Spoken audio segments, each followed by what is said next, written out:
continuons d'acclamer notre Seigneur Jésus-Christ. Nous continuons d'acclamer, c'est lui. C'est lui qui a quitté les cieux supérieurs. Il a porté le corps du péché. Il est allé à la croix de Golgotha. Non pas parce que lui il a péché, mais parce que toi tu as péché. Il est venu pour toi. Sa mort n'est pas accidentelle. Sa mort est intentionnelle. Et lorsqu'il était en train de mourir à la croix de Golgotha, c'était pour ta délivrance. C'était pour ton salut. J'aimerais que nous puissions acclamer le roi des rois. J'aimerais que nous puissions acclamer le Seigneur des Seigneurs. Oh Seigneur, nous te glorifions. Merci pour ton amour, Seigneur. Merci pour ta grâce. Toi qui vis et règnes pour des siècles et des siècles. Dans le même élan, nous allons lui dire merci pour ce 3e mois qui vient de passer. Il a été avec nous. Il est toujours présent. Il ne nous abandonnera jamais. Mais à lieu d'être reconnaissant, en lui disant haut et fort, d'une manière publique, que ce 3e mois, c'est lui qui a été avec nous et c'est lui qui demeure toujours avec nous. Ensemble, disons merci au Seigneur. Père, nous te célébrons, nous te remercions, nous sommes reconnaissants. Si nous sommes présents, ce n'est pas le fruit d'un hasard.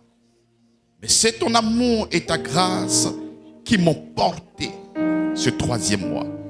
Tu as été avec nous dans les moindres détails. Même quand nous ne t'avons pas appelé, tu t'es manifesté et tu as été toujours présent. Lorsque nous étions malades, tu étais ce médecin par excellence. Seigneur, merci pour ton amour. Merci pour ta bonté et ta fidélité. Tu as été la première personne à donner. Et nous sommes là pour te le rendre en reconnaissance. Nous sommes là pour témoigner tes hauts faits de notre vie. Nous sommes là pour proclamer que nous sommes le fruit de ton amour, le fruit de ta grâce. Si nous sommes vivants, ce n'est pas par nous-mêmes, mais c'est par toi, Seigneur. Tu as été avec nos familles respectives. Tu nous as donné encore l'esprit supérieur afin de choisir, de prendre des décisions dans notre vie. Nous nous sommes laissés conduire par ton esprit, Seigneur. Et nous sommes reconnaissants parce que lorsque nous nous laissons conduire par ton esprit, nous avons des résultats extraordinaires. Nous te célébrons, Seigneur. Toi qui vis et règnes pour des siècles et des siècles. Amen. Et là, nous sommes au 4e mois. Et depuis 3 dimanches, nous sommes en train de tourner autour de ce thème complètement satisfait en Christ. Nous allons proclamer, nous allons déclarer comme un prophète. Tu vas déclarer que en Christ, tu es totalement satisfait. En Christ, tu es pleinement satisfait. En Christ, tu es totalement délivré. Et ce 4e mois, nous serions en train de marcher dans la plénitude de la grâce. Ensemble, commence à proclamer, à déclarer, à dire ce que la Bible dit de toi pour ce 4e mois. Commence à ordonner, commence à signer des décrets, commence à dire des choses. Ce que tu vas lier sur la terre sera lié dans les cieux. Ouvre ta bouche, exprime-toi. Nous sommes totalement, pas partiellement, nous sommes complètement satisfaits en toi, Seigneur. Complètement satisfaits. Tu es le centre de notre réflexion, le centre de notre pensée, le centre de tout, Seigneur, le centre de notre adoration, le centre de notre louange, le centre de notre exaltation, le centre de notre édification, le centre de notre consolation. Tu es le centre de toutes choses, Seigneur, pour nous. Et nous sommes totalement en dehors de toi. Il n'y a point de délivrance. En toi, nous sommes délivrés. En toi, nous sommes restaurés. En toi, nous avons la paix. En toi, nous sommes adoptés. En toi, nous avons la rémission des péchés. En toi, nous sommes totalement satisfaits. Ce 4e mois, Seigneur, Tu es notre protection. Ce 4e mois, tu es notre paix. Le 4e mois, tu es notre finance. Le 4e mois, tu es notre marché. Le 4e mois, tu es tout pour nous, tout. Nous le proclamons, nous le proclamons, nous le déclarons, nous le proclamons parce que c'est ce que tu es. Nous proclamons non pas pour espérer, mais nous savons que tu as déjà pris la forme de toutes ces choses-là et que toi tu es bâti en moi. Béni sois-tu, Père. Nous te remercions pour ce que tu es pour moi, pour ce que tu es pour l'Église, pour ce que tu es pour tes enfants, pour ce que tu es pour les croyants. Nous ne sommes plus dans l'espérance, nous sommes dans le tout accompli en toi. Et nous sommes en toi, nous sommes logés dans la foi, nous sommes enracinés, nous sommes fondés dans ta parole au nom de Jésus-Christ. Merci pour ton amour, Seigneur. Tu es bon, tu es grand et tu es tout puissant pour nous. Toi qui vis et règnes pour des siècles et des siècles. Amen. Nous acclamons Jésus-Christ. Nous acclamons le Seigneur des Seigneurs.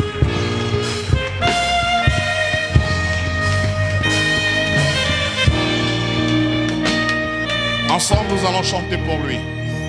Il est digne de louange et d'adoration.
Alléluia. Veuillez vous asseoir. Je suis fort. Fort. Oui, je suis plus que vainqueur. Par le sang de Jésus. Je suis fort, fort. Oui, plus que vainqueur. Par le nom de Jésus, mon sauveur. Celui qu'il faut accuser, c'est le Seigneur Jésus-Christ. Ce ne sont pas mes performances. Ce ne sont pas mes efforts. Ce ne sont pas mes capacités. Mais ce que nous devions accuser, c'est le sang de Jésus-Christ. Ce que nous devions accuser, c'est le nom de notre Seigneur Jésus-Christ. Bienvenue à notre culte de...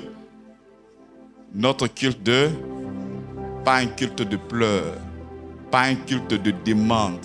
Seigneur, fais quelque chose pour moi. Mais un culte de quoi? Parce que nous sommes là pour célébrer Jésus-Christ. Nous sommes là pour célébrer notre victoire. Nous sommes des victorieux. Amen. Nous sommes des victorieux. Vous voyez, lorsque je suis en train de dire ça, ce n'est pas la puissance de la parole positive. Non. Lorsque nous sommes en train de dire ça, c'est parce que nous regardons à notre Seigneur Jésus-Christ. Il est la puissance pour nous délivrer. Amen. Lorsque nous disons que nous sommes plus que vainqueurs, ce ne sont pas des paroles génériques. On ne dit pas ça parce qu'on a envie de dire ça. Non. Nous sommes en train de proclamer là notre héritage en Christ. C'est à toi. Je suis plus que vainqueur. Même quand tu traverses des périodes ça et là, ne te laisse pas définir par le problème qui est en face de toi. Toi, tu es plus que vainqueur. Avant que le combat, avant qu'une difficulté se présentera devant toi, il faudrait que tu aies la conscience que tu es plus que vainqueur. J'ai dit que tu es plus que vainqueur. C'est pour ça que nous sommes en train de tourner autour de ce thème. Nous sommes complètement, nous sommes totalement, nous sommes pleinement, mais satisfaits en Jésus-Christ. Est-ce que nous avons la conscience que lorsque nous sommes en Christ, nous sommes totalement satisfaits?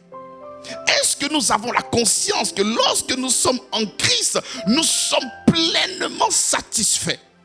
Est-ce que nous avons la conscience que quand nous sommes en Christ, nous ne sommes pas délivrés d'une manière partielle. Nous sommes délivrés d'une manière totale. Est-ce que nous avons la conscience de ça, bien-aimés? Parce que nous proclamons que Jésus est notre salut. Nous proclamons que Jésus est notre sauveur. Cependant, nous sommes encore en train de pleurer à cause du diable. Nous avons comme un goût d'inachevé dans notre cœur. Nous sommes encore en train d'espérer que Dieu fasse quelque chose pour nous. Nous sommes en train d'imaginer que Dieu n'a pas encore accompli certaines choses pour nous. Et c'est comme ça que nous essayons maintenant, au travers de nos œuvres, au travers de notre capacité, toucher le cœur de Dieu. Pour que Dieu ait de l'empathie pour nous, pour que Dieu ait de la compassion pour nous, pour que Dieu puisse faire quelque chose. Père dit un mot, Père dit un mot. À la croix, il a déjà dit un mot. Il a dit tout est accompli. Quel autre mot veux-tu encore savoir? À la croix, il a parlé. Il a dit que tout est accompli. Et si nous ne sommes pas enracinés et fondés dans cette parole qu'il a déclarée que tout est accompli, mais qu'est-ce qui donc te reste? Qu'est-ce qui te reste? Bien-aimés, nous sommes dans la foi. Nous ne sommes pas dans les cinq sens. On n'est pas dans ce que nous voyons. On n'est pas dans ce que nous sentons. On n'est pas dans ce que nous goûtons. On n'est pas dans ce que nous touchons. Mais nous sommes logés dans la foi. Notre réalité, c'est Christ. Notre vie, c'est Christ. Notre santé, c'est Christ. Notre épanouissement, c'est Christ. Notre vision, c'est Christ. Je vois grand, je vois Christ. Je ne me vois pas en moi-même. Je ne me vois pas en Adam. Je me vois en Christ. Lorsque tu vas te voir en toi, il y a des limites. C'est pour ça qu'on peut te galvaniser. pour que tu puisses atteindre des objectifs. Mais lorsque tu vas te trouver, lorsque tu vas te voir en Christ, il n'y aura pas de limite. L'expression que l'apôtre Paul parle dans le grec, il dit le oupa balou. C'est au-delà de tes forces. Parce que lorsque tu es en train de vivre sur cette terre, ce n'est pas toi que tu dois voir. La capacité, ce n'est pas la capacité humaine, c'est la capacité surnaturelle. Tu ne dois pas te voir en toi-même. Te voir en toi-même ne fait pas de filiation avec l'évangile. Je dois me voir à partir de Christ. Et parce que si je me vois à partir de Christ, qu'est-ce que toi tu diras à Christ pour que Christ puisse atteindre ses objectifs? Qu'est-ce que tu diras à Christ? À Christ, il faut jeûner de temps en temps. Là, comme ça va aller dans ta vie. À Christ, tu sais, il y a 15 choses pour réussir. 17 choses pour réussir. 16 choses pour enlever le mari de nuit. 17 choses pour briser les démons du chômage. Tu ne peux pas dire ça à Christ. Parce qu'en lui, nous avons tout. On ne peut pas parler de totalement satisfait en Christ et puis ne pas aborder un texte pour moi qui est magnifique. Je suis en Colossiens chapitre 1 à partir du verset 12. Je lis la parole du Seigneur. Rendez grâce au Père qui vous a rendu capable d'avoir part à l'héritage des saints. Oh Église, vous qui croyez en Jésus-Christ, je me demande, vous croyez en qui? Je me demande, vous croyez en quoi? Je me demande, quel est le fondement, quelle est la fondation sur laquelle tu te tiens? Est-ce que tu te tiens sur l'œuvre de la croix? Ou bien tu te tiens sur tes performances? Ou tu te tiens sur ta capacité? La Bible dit, rendez grâce au Seigneur. Mais nous voulons rendre grâce au Seigneur lorsqu'il y a la Pâque. Non, nous devions rendre grâce au Seigneur d'une manière quotidienne. Pas d'une manière annuelle. Nous devions lui rendre grâce. Mais pourquoi veux-tu que je te rende grâce, Seigneur? Pourquoi? Pourquoi? Il y a les liens devant moi. Il y a les péchés générationnels. Il y a les libations de mes pères. Il y a la maladie qui est là. Il y a le vieil homme qui est là. Il y a toutes ces choses-là qui sont là. Mais Seigneur, pourquoi veux-tu que moi je puisse te rendre grâce? Pourquoi? Pourquoi? Nous entrons dans la présence du Seigneur, non pas pour lui rendre grâce. Et même quand tu lui rends grâce pour 2 minutes, tu lui rends grâce pour 3 minutes. Et le reste du temps de la prière, c'est pour frapper le diable. C'est pour lutter contre le péché. C'est pour lutter pour que le diable puisse te laisser. Mais la Bible nous fait comprendre que nous devions rendre grâce au Seigneur. Mais pourquoi nous devons rendre grâce au Seigneur? Il dit qu'il vous a rendu capable. Il vous a rendu capable d'avoir part à l'héritage des saints. Il y a capable et il y a l'héritage des saints. Mais il t'a rendu capable comment? Il t'a rendu capable en t'adoptant. Parce que autrefois, tu étais étranger à cette alliance. Autrefois, tu étais sans Dieu. Autrefois, tu étais sans Père. Autrefois, tu étais privé à l'alliance. Privé à la gloire, privé de la présence de Dieu. Tu n'étais pas concitoyen, saint de la maison de Dieu. Tu étais étranger. Il dit qu'il nous a rendus capables. Cela veut dire qu'il t'a adopté. Il a fait de toi son enfant légitime. Lorsque nous sommes en train de proclamer une bénédiction en Christ, ce n'est pas un héritage volé. Parce que nous portons le nom de notre Père. Nous portons le nom de notre Père. Toi, tu es rentré dans le christianisme comment? Par la porte ou bien par Christ? Parce que si tu as escaladé pour essayer de rentrer en Christ, c'est comme ça que tu vas chercher toujours.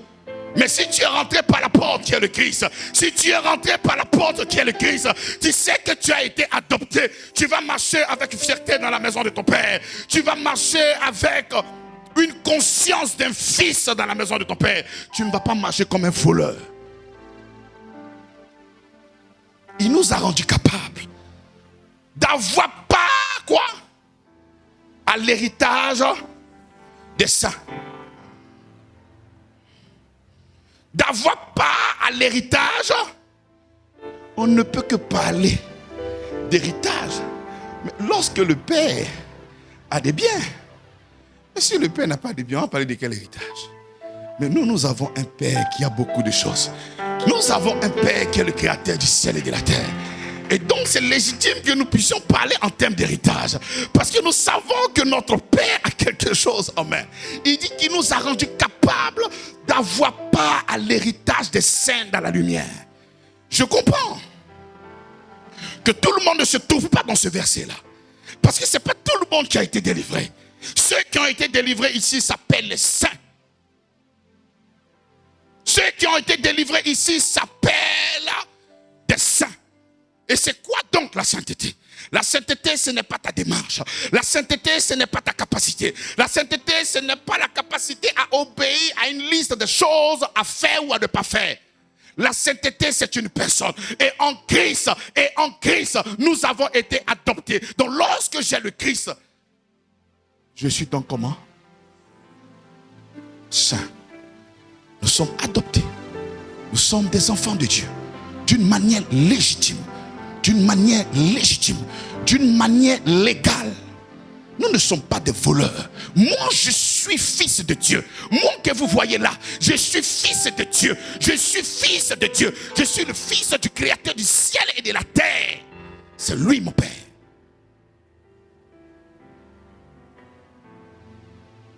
D'avoir part à l'héritage des saints dans la lumière. Chaque enfant de Dieu, je parle des enfants de Dieu. Je parle de ceux qui ont cru au Seigneur Jésus-Christ. Nous ne sommes pas partiellement satisfaits, mais nous sommes totalement satisfaits à cause de l'héritage des saints dans la lumière. Pas dans les ténèbres. Nous marchons dans la lumière. Et nous marchons dans la lumière. Et la particularité de la lumière, c'est quoi? Regardez même chez vous à la maison. Là où il n'y a pas la lumière, c'est là-bas que les cafards sont. Là où il n'y a pas la lumière, c'est là-bas que les souris sont. Là où il n'y a pas la lumière, c'est là-bas que les insectes sont. Mais là où il y a la lumière, il n'y a pas de bête. Là où il y a la lumière, il n'y a pas de génie. Là où il y a la lumière, il n'y a pas de Satan. Nous sommes dans la lumière. Et je suis étonné. On te dit que tu es dans la lumière et toi tu vois encore le diable. Non. Oh, on ne voit plus le diable. J'ai dit on ne voit plus le diable. J'ai dit qu'on ne voit plus le diable. Mais si tu veux, mets-toi dans la lumière. Celui qui est dans le noir, tu ne le vois pas. C'est celui qui est dans le noir qui te voit. Le diable peut te voir, mais toi, tu ne le verras pas. Le diable peut te voir, mais toi, tu ne le verras pas. À chaque fois que tu vas prendre le micro, tu ne pourras que parler de ce que tu vois. Et ce que tu vois, c'est la lumière qui se cache en Christ. C'est ça que nous voyons. Mais pasteur, pourquoi tu parles de Jésus? Mais c'est lui que je vois. Pourquoi tu parles de la grâce? Mais c'est ça que je vois. Je ne vois pas autre chose. Je ne vois que la lumière. Donc je ne peux que prêcher ce que j'ai vu. Toi, tu prêches les liens. Toi, tu parles de Satan. Mais parce que c'est ton collaborateur. Parce que c'est lui que tu vois. Tu es continuellement avec lui. Que personne ne t'accuse. Que personne ne vienne t'influencer. Nous parlons de la grâce parce que c'est là-bas que nous avons été logés. Nous parlons de la lumière, c'est parce que nous sommes dans la lumière. Nous sommes totalement, pas partiellement, mais totalement satisfaits en qui? En Christ. Il dit d'avoir part à l'héritage des saints. Nous ne sommes pas des mendiants. Un héritier n'est pas un. Mais il y a des gens, si tu comprends, comme des mendiants. Église après église. Seigneur, je veux que tu me délivres. Seigneur, je veux que tu fasses quelque chose pour moi. Seigneur, toi tu n'as pas de père. Toi tu es on appelle ça bâtard spirituel. Parce que le véritable père ne cherche pas le véritable fils qui a un père, qui a l'héritage. Il ne va pas courir ça et là pour chercher des bénédictions. J'ai dit, il ne va pas courir ça et là. Parce que nous avons un père. Nous avons un père. Et même sur ce monde-là où nous sommes, tu n'as pas eu un père physique. Il faut savoir que nous avons un père qui est là-haut. Nous avons un père qui est là et qui veille sur notre vie. Qui veille sur notre vie. Nous ne sommes pas des mendiants à chercher des bénédictions. La vie chrétienne, ce n'est pas une vie où nous cherchons des bénédictions. La vie chrétienne, chrétienne, c'est une vie où nous manifestons la bénédiction au nom de Jésus-Christ. Bien-aimé, j'aimerais que tu manifestes le Dieu qui est en toi. J'aimerais que tu laisses vivre le Dieu qui est en toi. Et non pas une torche en main en train de chercher toujours des bénédictions. La bénédiction, c'est une personne. La bénédiction, ce ne sont pas des choses. Et lorsque nous avons la personne, nous avons toutes choses au nom de Jésus-Christ. Il nous a qualifiés d'avoir part à l'héritage des saints de la lumière. Il dit, et qui nous a quoi? J'ai dit que nous sommes totalement, pas partiellement, nous sommes totalement satisfaits en Christ. La Bible déclare qu'il nous a quoi? Il nous a quoi? C'est comme ça que je comprends que même l'évangile, il faut quand même comprendre un peu le français. Sinon, ça sera compliqué. Le problème avec le ministère, ce qu'ils appellent la délivrance avec le feu. Parce que le langage qu'ils comprennent, il faut mettre le feu sur le diable. Le feu. C'est ce qu'ils comprennent. Mais quand tu vas dire à quelqu'un qui nous a délivrés, ça veut dire quoi encore? Il nous a délivrés.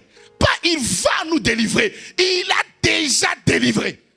Moi, je commence la vie chrétienne étant délivré.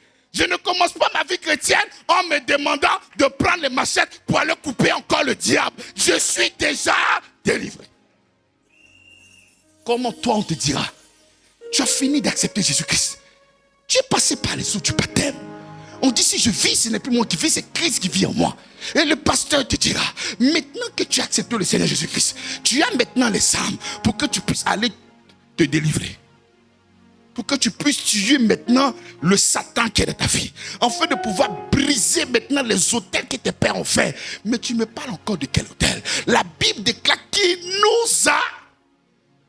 Il ne dit pas qu'il va nous délivrer. Le problème avec toi, c'est que nous sommes présentement dans la foi. Donc si tu n'as pas la foi en ce qu'il a déjà fait, que toi tu as la foi, que le diable encore te tient en captivité, c'est comme ça que tu vas vivre les évidences de ta foi. Parce que le Seigneur dit, il nous a délivrés. Toi, tu prends la machette spirituelle, je coupe les liens. Parce que quand tu es en train de couper les liens, tu es en train de dire que tu es comment? Que tu es lié. Que tu es lié. Donc pendant que le Seigneur te dit, il faut rendre grâce mon fils, parce que ça, ce lien-là, je l'ai déjà coupé. Toi tu dis, bon, je prends la machette, je veux encore. Dis-moi, qu'est-ce qui reste pour toi? Qu'est-ce qui reste pour toi? Parce que le maître dit, j'ai déjà fait. Tu dis non, c'est vrai que tu as fait, mais tu as fait ça pour les blancs. Les démons de l'Afrique là, ce sont des démons qui sont trop farouches. L'œuvre de la croix que tu viens d'établir là, non, c'est un peu faible. Il faut que je puisse rajouter un peu. Parce qu'il y a les démons que le Saint-Esprit ne connaissait pas. Les choses ont évolué. Tel que le monde évolue, il y a les démons aussi qui évoluent. Donc là, en ce moment-là, il y a des démons que nous devons tuer. Mais qu'est-ce qui reste pour toi?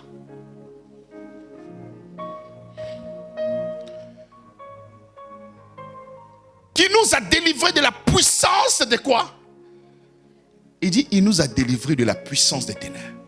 Lorsque tu es en train de parler de ténèbres, qu'est-ce que tu vois dans ton esprit? Tout ce qui est comme ténèbres, le diable, Satan et ses ministres, la mort et les sous-produits de la mort. La Bible dit qu'il nous a délivrés de la puissance des ténèbres, la puissance de la maladie, la puissance de la mort, la puissance du péché, la puissance d'être esclave du péché. Il a fait quoi? La Bible déclare qu'il nous a... Oh Seigneur, pardon, délivre-moi. Tu n'as pas encore compris Jésus. Ce que toi tu comprends, ce sont tes péchés. Ce que toi tu comprends, ce sont tes liens. Ce que toi tu comprends, c'est Moïse. Toi tu ne comprends pas Jésus. Tu dis que tu as accepté Jésus, mais tu n'as rien accepté Jésus. Parce que comprendre Jésus, c'est donc témoigner qu'il nous a délivrés de la puissance des ténèbres. Voici un mot ici qui est très important. Qui nous a quoi? Délivrés. Mais c'est quoi donc la délivrance? Parce que dans la tête de plusieurs personnes, la délivrance, Satan sort. Satan sort. Effectivement, Satan est sorti. En général, voilà ce que les gens appellent la délivrance. Mais pasteur, mais est-ce qu'on ne vient pas le délivrer? Toi aussi, affaire d'évangile, là, vous êtes compliqué. Le Satan était en lui, oui ou non? Oui. Il est sorti ou il n'est pas sorti? Il est sorti. Mais pourquoi tu dis qu'il n'est pas délivré? Parce que dans la délivrance, il faut savoir qu'il y a quoi? Il y a la sécurité.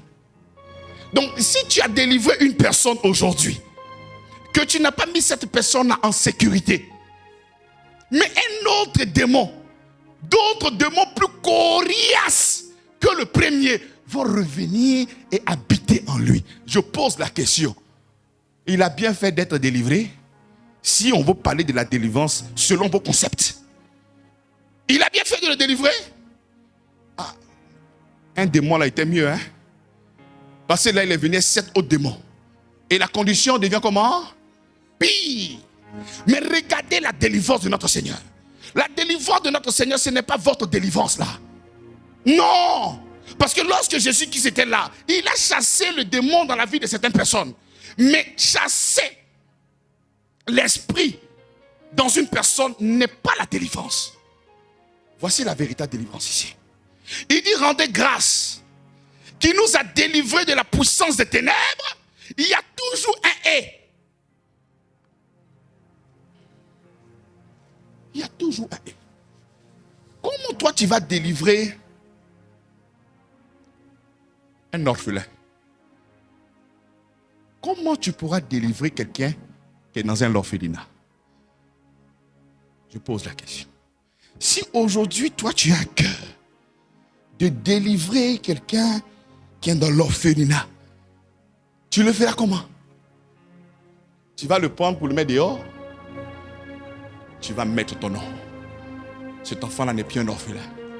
Cet enfant a un père. Et tout ce qui t'appartient appartient à l'enfant.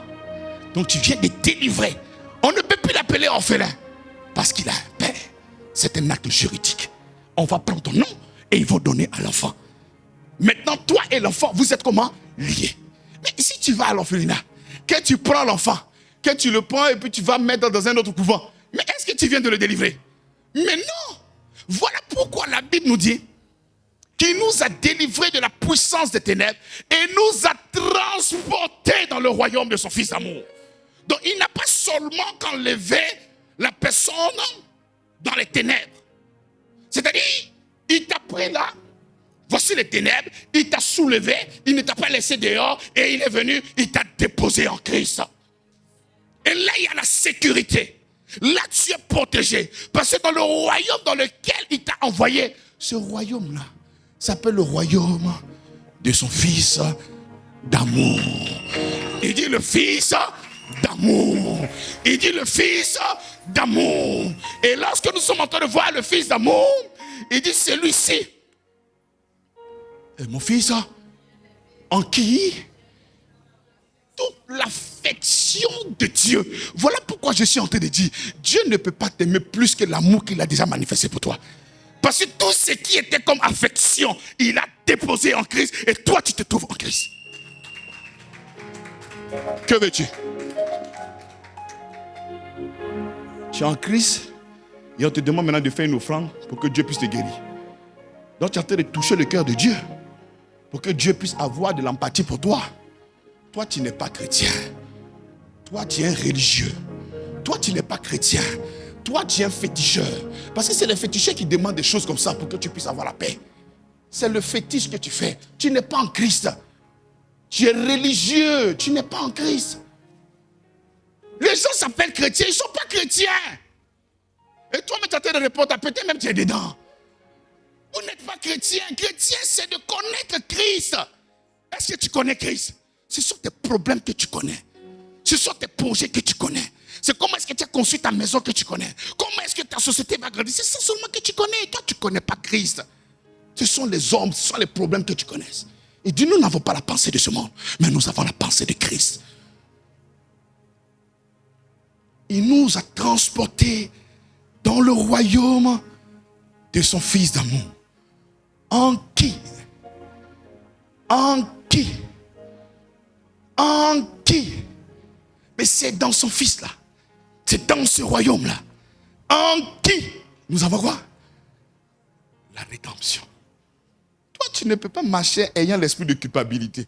Parce qu'en lui, dans ce royaume de son Fils d'amour, tu as le pardon éternel au nom de Jésus-Christ. Et il y a les religieux, ils ne peuvent pas acclamer le Seigneur. Et regardez les religieux. Oh, honte à vous, religieux. Oh, la honte sur vous. J'ai dit, en Christ, il est notre rédemption. Il nous a rédemptés. On ne se voit plus en Adam. On se voit maintenant en Christ. Christ est la victime expiatoire pour tous nos péchés. Oh, les religieux, acclamez le Seigneur. Les religieux, acclamez le Seigneur. Si tu n'es pas un religieux, acclame Jésus-Christ.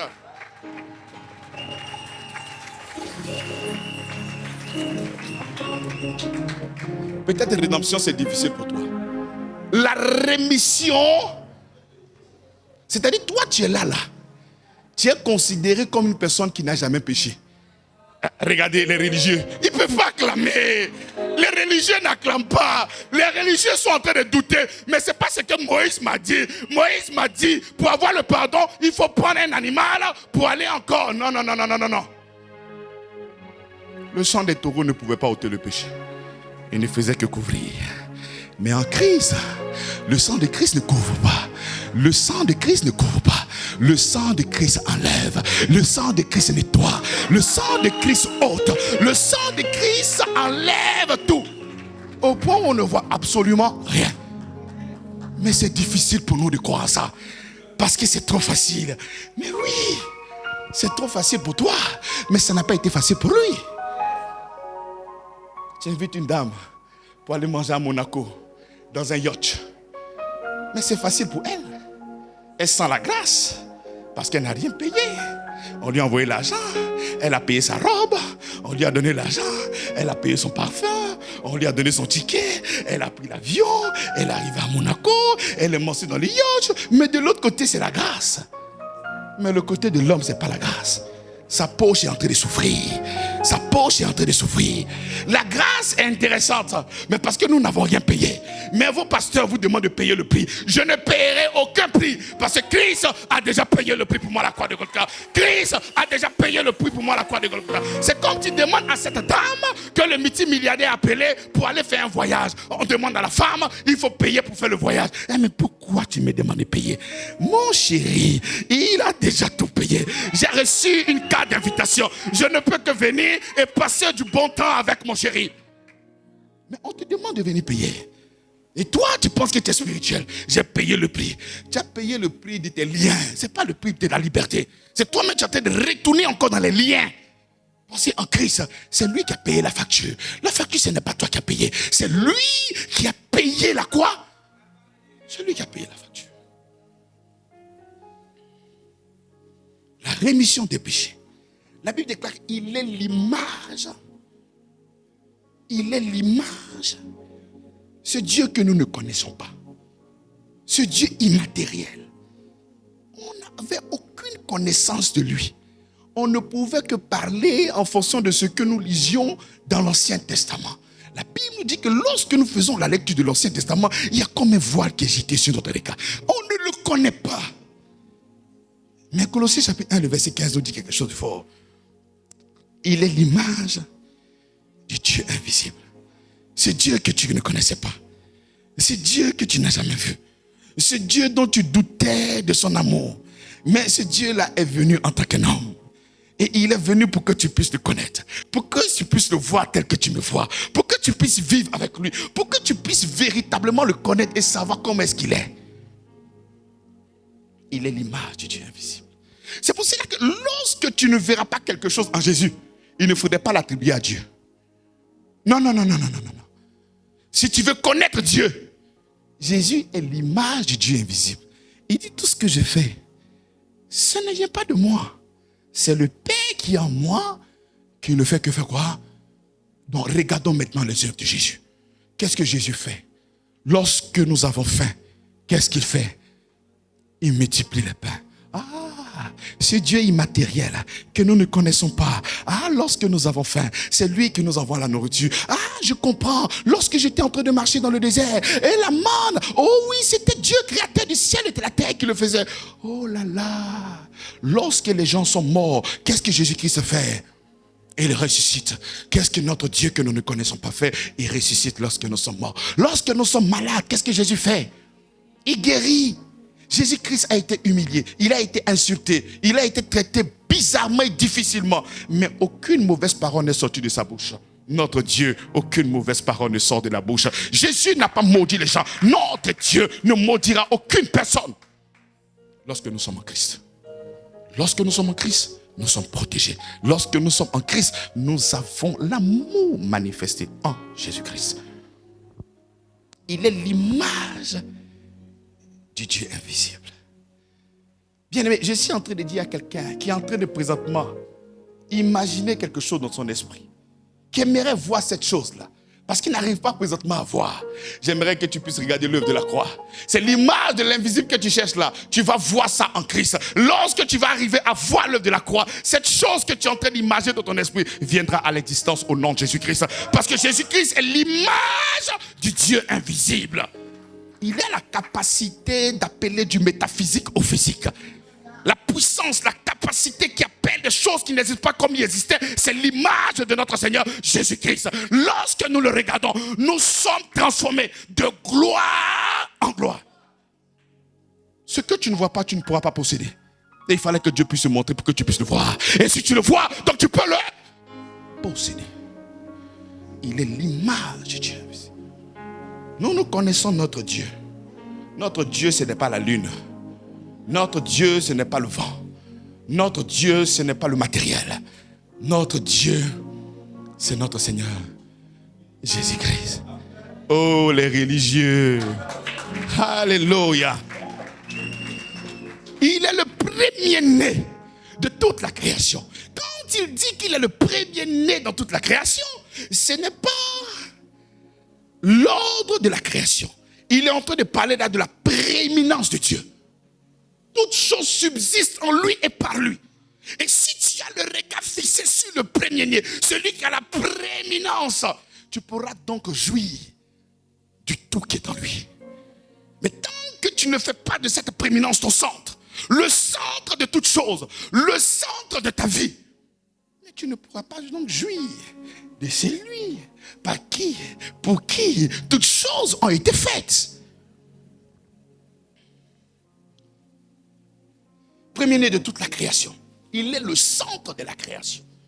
Ça a été créé par lui et pour lui. Donc lorsque tu fais de cette prééminence-là le centre de tes réflexions, le centre de ta pensée, le centre de toutes choses, mais c'est comme ça que tu pourras vivre toute la création en toi. Car en lui ont été créées toutes choses qui sont dans les cieux et sur la terre. Les visibles et les invisibles. Trône, divinité, domination, autorité. Tout a été créé par lui et pour lui. De quoi parle le texte? De quoi parle le texte encore? C'est quel comédien qui va te dire que lui, il a d'autorité sur ta vie? Tu es un plaisantin en maillot de bain. Il n'y a rien que tu peux créer. Il n'y a aucun sorcier qui peut t'influencer. Bien, mais quand j'ai compris l'œuvre de la croix, ma mère est décédée en 96. Je ne suis jamais allé au village parce que j'étais traumatisé. Et en 2006, le père décède. Mais avant de partir au village, je me suis lavé avec l'huile d'onction. J'ai pris l'huile d'onction, j'ai mis ça sur les pneus de ma voiture.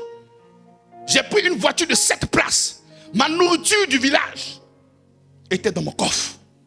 J'étais avec 5 pasteurs. Un devant, un au volant, les 2 derrière moi. Je suis au milieu. Quelqu'un qui est en Christ. Un plaisantin. Et puis marche maintenant en sécurité. Mais qui est en sécurité? Ce sont les hommes qui sont à côté de toi. Ce n'est pas Christ qui est en sécurité. La nourriture était dans le coffre.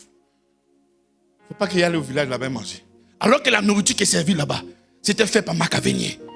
C'est pas une nourriture qui est au village, mais il ne faut pas que quand ça va arriver au village là-bas, les choses vont arriver. Je vis avec ma nourriture, il a sanctifié depuis la maison. Puis c'est canqué maintenant. Dans la présence de Dieu. Seigneur, on a souffert. Mais pour moi, c'est bon, il y a mon frère qui a mis citron sur lui. Donc moi et mes gars du corps, les pasteurs. Et puis on était dans le cortège, on est arrivé. Après l'hôtel, on devait rentrer maintenant dans le lieu. Et puis c'est changé parce qu'on avait fait des vêtements. Il a oublié le citron dans l'autre pantalon. Et dans la veille maintenant, il ne touche pas citron. Et ces gars te disent, ils vont te manger, hein, champion. Comme les pasteurs sont là, il faut venir m'appliquer. Bien-aimé, ça ce n'est pas être totalement satisfait en Christ. Ça c'est un faux Jésus. C'est un Jésus plaisantin. Moi le Jésus que je prêche maintenant, quand j'ai compris l'œuvre de la croix, j'ai dit dans ce foutaise. Les gens m'ont humilié. Je dois retourner là-bas. Où est la carte du plus grand sorcier? Je suis allé l'embrasser. Je suis allé faire tout. On dit tu n'as pas peur. Je dis je veux qu'il tremble tel qu'il m'a effrayé là. Je veux que lui maintenant il puisse avoir peur de moi. Pourquoi il n'a pas peur de moi? C'est foutaise, il doit avoir peur de moi. Le Seigneur m'a délivré. La délivrance c'est la parole. La délivrance c'est pas l'huile d'onction. La délivrance ce n'est pas vos histoires là. Non. Regardez même aujourd'hui. Nous sommes là et nous sommes en train de parler de la Pâque. Vous connaissez la Pâque? Est-ce que vous connaissez la Pâque? Vous dites que le Seigneur est votre délivrance, mais vous avez peur de Satan. Vous dites que le Seigneur est votre délivrance, mais vous êtes traumatisé. Vous êtes encore esclave du péché. Lorsque nous sommes dans l'Ancien Testament et que les Juifs sont en train de célébrer la Pâque, mais lorsqu'ils sont en train de célébrer la Pâque, après leur sortie, ils avaient donc la conscience qu'ils n'étaient plus en Égypte. Donc quand ils sont en train de fêter, ce n'est pas dans l'espoir de sortir. Ils sont en train de fêter parce qu'autrefois ils étaient où ça? En Égypte. Et pendant qu'ils sont en train de fêter, ils se trouvent où? Ils ne sont plus en Égypte. Ils sont soit peut-être dans la terre promise. Donc ils sont en train de fêter parce qu'ils ne se trouvent plus en... Ils sont en train de fêter parce qu'ils ne se trouvent plus sous l'influence de Pharaon. Maintenant, toi, tu dis que toi, tu fêtes la Pâque. Toi, tu dis que Christ est ta Pâque. Et tu te trouves toujours en Égypte. Mais comment? Lorsque nous sommes en train de parler de l'Égypte, c'est l'esclavage. Ces personnes étaient esclaves. L'Égypte, c'est le monde. Être esclave du péché. Lorsqu'ils étaient en Égypte, ils ne pouvaient rien faire si ce n'est l'ordre qu'on leur donne.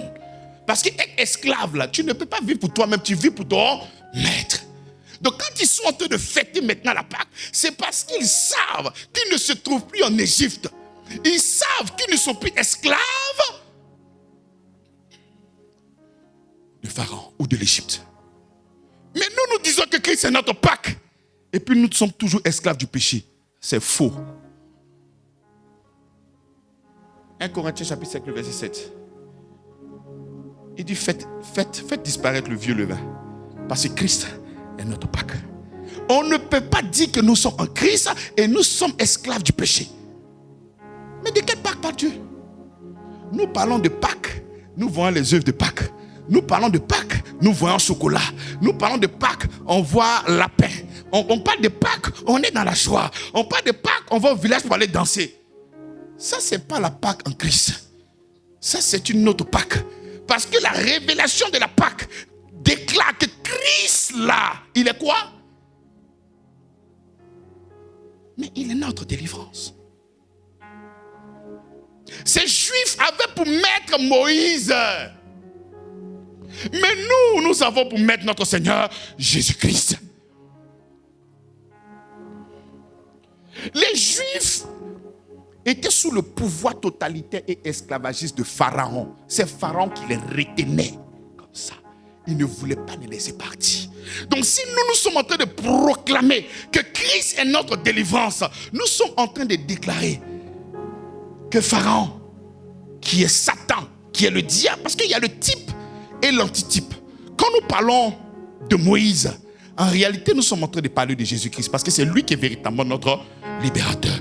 Lorsque nous parlons de l'Égypte, nous sommes en train de parler du monde, là où nous sommes esclaves. Lorsque nous parlons de Pharaon, nous sommes en train de parler de Satan.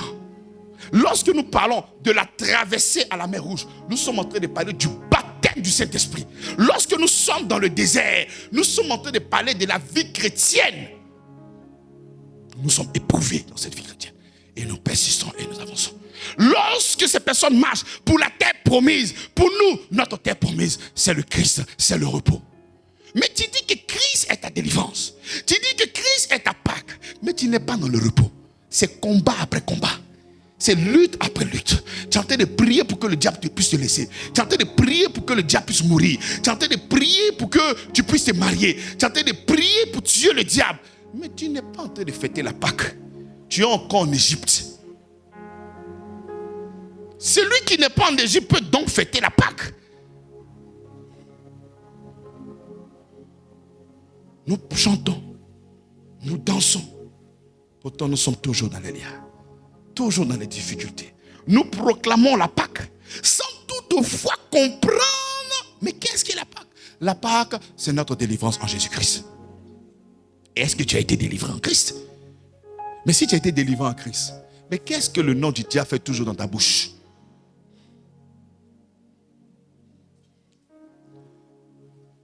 Aujourd'hui, d'une manière unanime. Parce que lorsque nous sommes en train de parler de la Pâque, c'est une transformation radicale. Radicale. Des rites à une personne. De l'agneau animal à l'agneau de Dieu. Qui est la personne de Jésus-Christ. Donc ce n'est pas une question de bête, c'est une question d'un homme. Sur le sang des taureaux a pu chasser l'exterminateur. Pour nous, ce n'est pas le sang des taureaux, c'est le sang de Christ répandu sur le tabernacle céleste pour nous délivrer. Donc quand nous parlons de la Pâque, nous devions réaliser que nous ne trouvions plus là-bas. Aujourd'hui, nous tous sommes en train de fêter la Pâque, c'est bien. La Pâque n'est pas une fête à fêter d'une manière annuelle. Mais chaque jour, ayant la conscience de la révélation de Christ qui nous a délivrés. C'est ça la Pâque, que nous sommes délivrés. Tu dis que Christ est ta Pâque et on te demande de poser des actions pour que Dieu puisse te délivrer. Il est ta Pâque où? Tu dis que Christ est ta Pâque. On te donne 316 prières pour que le diable qui est dans ta vie. C'est ta Pâque où? Oui, il est ta Pâque. Il est ta Pâque à quel moment? Donc on ne peut pas proclamer que Christ est la Pâque. Et nous sommes toujours en train de prêcher Moïse. Regardez Actes chapitre 15, le verset 21. Car depuis bien des générations, Moïse a dans chaque ville des gens qui le prêchent. Puisqu'on le lit tous les jours, le jour du sabbat dans les synagogues. Donc les gens proclament que Christ est la Pâque. Mais ils vivent toujours avec la conscience de la loi. Ils vivent toujours avec la conscience des rites. Ils vivent toujours avec la conscience des cérémonies. Ils vivent toujours avec la conscience de ce qu'ils doivent faire pour que Dieu puisse les donner. Et ça, ce n'est pas la révélation de la parole. En Christ, nous sommes totalement satisfaits. Bien-aimés, n'oubliez jamais ce genre de paroles. Parce qu'en Christ, nous sommes comment? Totalement satisfaits. Aucune puissance, aucune autorité, aucune divinité ne pourra venir commander ta vie et donner l'orientation à ta vie. Nous dépendons de Christ. Mais la foi, c'est d'avoir le regard fixé et d'être enraciné et fondé dans sa parole. Je ne suis pas en train de dire qu'il n'y aura pas de défis. Lorsque les défis viendront, quel est le témoignage en ce moment qui sortira de ta bouche? Quel est le témoignage? S'il est ta Pâque, tu seras enraciné, ferme dans cette parole. Alléluia. Nous allons nous lever. Nous allons prier.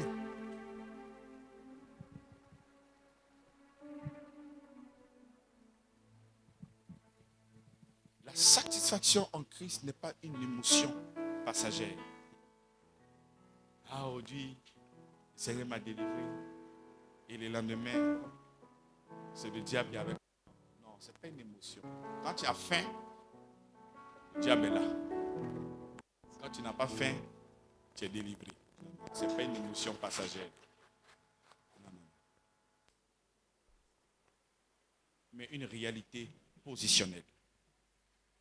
On ne cherche plus rien, car tout a été créé par lui. Tu vas prier avec moi. On ne cherche plus, parce que tout a été créé par qui? Par lui. Ensemble, prie le Seigneur. Arrête de chercher tes histoires là. Commence à voir ces choses-là en Christ. Parce que tout a été créé par lui et pour lui. Prie le Seigneur, ouvre ta bouche. Ouvre ta bouche. On ne cherche plus rien, Seigneur. Parce que tout ce dont nous avons besoin se trouve en toi. Oh Seigneur, merci pour ta grâce. On ne cherche plus absolument rien. Parce que tout est en toi. Oh Jésus, tu es puissant. Le vainqueur de la tombe. Tu déplaces